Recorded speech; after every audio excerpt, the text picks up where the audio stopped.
In conclusion, now before you get into strategic tools such as social media and search engine optimization, it's a good idea to understand the tools that YouTube has given you to make sure that your video is widely distributed. And in this course, that is what we have focused on. You now know how to use your direct shareable link and to make it available in those places where people might see and join your live stream.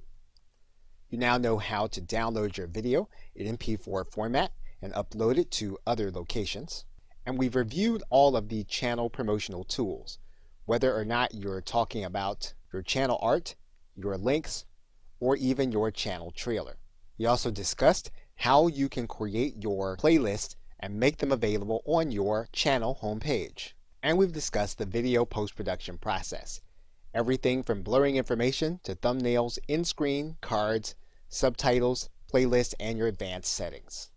We also discuss adding audio to your video, as well as working with your subscribers.